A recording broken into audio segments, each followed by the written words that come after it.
Bir Demet Tecrübelerim kanalına hoş geldiniz. Evet, bugün bir orkide videosu çekeceğim ama bu orkide artık ölmüş gibi. Şimdi bu orkide neden bu hale geldi? Bunu internetten aldım ücretsiz. Kurtarabilirim ümidiyle ama şu an çok kötü durumda. Bakın, yapraklar düşmüş. Evet, kökler iyice ölmüş. Şimdi bunu çıkaracağız ve inceleyeceğiz. Burada yapılan hatalardan bir tanesi, orkideyi özellikle bakın böyle üstten suluyorsak şu ortalara su kaçmaması gerekiyor. Bakın ortalar, şöyle yakından göstereyim, iyice çürümüş, paslanmış. Evet, şimdi şöyle toprağından çıkarıyorum. Bakın, aşırı sulanmaktan kaynaklı kökler çürümüş. Evet, gördüğünüz gibi. Şöyle dökelim. Bakın, üretim aşamasında ortasında bakın şöyle süngerimsi bir madde oluyor. Bu madde zamanla köklerin çürümesine sebep oluyor. Çünkü burada süngerimsi madde suyu tuttuğundan dolayı köklerin orta kısmını komple çürütüyor. Bakın şöyle. Bundan kurtaralım şöyle. Şu madde. Evet. Gördüğünüz gibi kökler iyice gitmiş. Şimdi bunu kurtarabilir miyiz? Şöyle bir kuruyan kökleri keselim. Ve bakalım, biraz zor gözüküyor. Çünkü bütün kökler gitmiş. Evet. Sizler de orkidenizin bu hale gelmesini istemiyorsanız aşırı sulamaktan kaçının ve özellikle bakın şu orta kısma su gelmemesine dikkat edin. Evet, bakın orta kısım iyice gitmiş. Alt kısımda, yani şu gövde biraz sağlam kalmış olsaydı kurtarabilirdik ama şu anda tamamen ölmüş maalesef.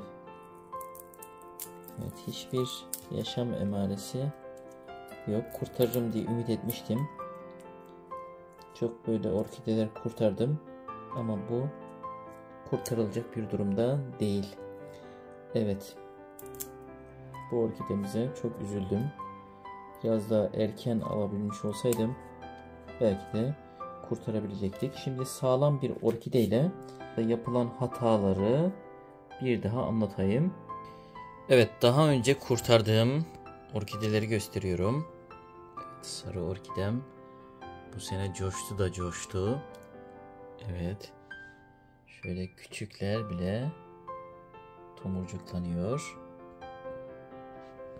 Şöyle hepsi rengarenk açtılar.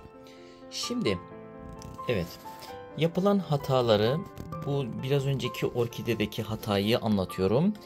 Öncelikle bakın, orkideyi eğer üstten suluyorsak ve dış saksı kullanıyorsak kesinlikle sulama yapıldıktan sonra 1 saat sonra falan suyu boşaltmamız gerekiyor. Suyun içerisinde yüzmemesi gerekiyor. Bu çok önemli. Ve yine üstten eğer suluyorsanız bakın, yaprak aralarında su kalmamasına dikkat etmemiz gerekiyor.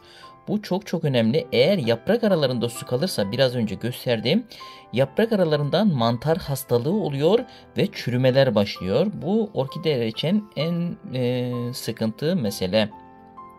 Yine aşırı sulamamak gerekiyor. Orkideleri ne zaman sulayacağız? Bakın, şöyle kökleri inceleyeceğiz. Orkidelerin şeffaf saksı olmasının sebebi kökleri incelemektir. Yine köklerden vitamin almasıdır. Bakın şöyle gösteriyorum. Kökleri incelediğimizde kökler yemyeşil ise bu orkideyi kesinlikle sulamayacağız. Evet, bu çok önemli bir ayrıntı. Bu ayrıntıya dikkat ederseniz sulama meselesinde orkideleriniz sağlam kalır. Evet, kökler yeşilse sulamayacağız. Grileşmişse, artık yeşilliğe gitmişse sulayacağız. Ve sulama yaptıktan sonra su içerisinde yüzmemesi gerekiyor. Ve fazlalık suyun süzülmesi gerekiyor. Bu meseleye dikkat edersek, güneş ışığına dikkat edersek orkidelerimiz gün ışığından faydalanması gerekiyor. Kışın çok fark etmiyor ama özellikle yazın direkt güneş ışığından korumak gerekiyor. Perde arkasından kalması daha iyi olur. Evet. Sizler de böyle harika orkidelere kavuşabilirsiniz. Emek vermek, sulamasına dikkat etmek, çeşitli besin takviyeleriyle orkideleri kavuşabilirsiniz. Bundan sonra bunları izlemek, bunlarla vakit geçirmek gerçekten çok ayrıcalıklı oluyor. Evet. İzlediğiniz için çok teşekkür ederim.